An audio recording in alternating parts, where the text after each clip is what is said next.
Olá, muito bem-vinda, muito bem-vindo. Vamos falar um pouco sobre história, sobre o saber histórico, sobre os cuidados ao olhar para o passado, tentar falar um pouco sobre o que são documentos e fontes históricas e um pouco sobre essa relação entre o passado e o presente. Então fique à vontade, né? Vamos pensar um pouco sobre o ofício do historiador. Vamos pensar um pouco em questões, o que nos levam, né, quando sentamos na produção do estudo, né, estamos ali no nosso escritório, né, na nossa sala de estudo, preparados para olhar para o passado e o que significa, então, portanto, o saber histórico. O saber histórico, primeiro, precisamos lembrar que ele está sempre em construção, em permanente construção. Portanto, o olhar para o passado requer um cuidado, né? E esse cuidado que olhamos para o passado significa que, ao olhar para o passado, olhamos sempre a partir do presente. Ou seja, levamos ao passado as principais questões do nosso momento. Assim, com este olhar, constrói-se pontos de vista, versões e visões diferentes sobre determinados momentos. As reflexões, portanto, do presente é que movem esses estudos, portanto. Assim, o que a gente pode falar sobre essas relações entre o presente e o passado? As principais relações entre o presente e o passado requerem um cuidado para se evitar o anacronismo, evitar equívocos históricos. Vamos dar uma olhadinha nesta imagem.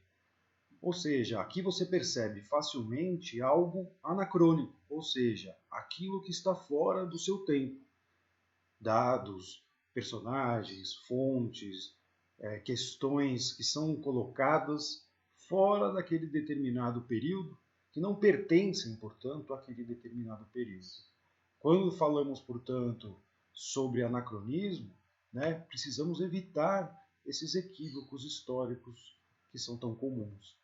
Quando olhamos para o passado, portanto, a gente precisa de um cuidado, refletir, relativizar sobre as questões que estão sendo analisadas. A gente precisa, portanto, ter um cuidado para não julgar, não censurar, não criar juízo de valor sobre o estudo apontado. As leituras que se constroem sobre o passado são importantes.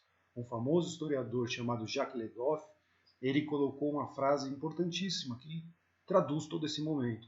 Ou seja, a história é filha do seu tempo. A história, portanto, ela é produzida a partir de um determinado presente. E o que são fontes e documentos históricos? Elas são usadas pelo historiador a partir de um método histórico, ou seja, ele é diferente daquele senso comum quando olhamos para o passado e descrevemos algo conhecido de um senso comum, ou apenas um discurso de uma crença religiosa. Né? Fontes e documentos históricos são marcas, registros, né? Todos os dados colocados pelo homem ao longo da sua existência. Exemplos de fontes são escritas, orais, obras de artes, monumentos, até o uso de DNA hoje em dia é muito importante. Cabe ao historiador, portanto, levar as perguntas, né, que cabem ao analisar esses documentos, porque os documentos, afinal, não falam por si só. Então, essas perguntas partem sempre do presente, daquele contexto, portanto, né, do historiador. Mas a gente precisa também perceber o contexto em que foi produzida aquela fonte, o contexto em que foi produzido determinado documento histórico. Assim a gente consegue identificar os grupos que pertencem àquele momento, ou que não pertencem também, perceber valores importantes. Cabe ao historiador, portanto, selecionar as fontes importantes para a sua descrição, para a sua análise e a sua produção. Pessoal, muito obrigado pela presença, bons estudos, forte abraço.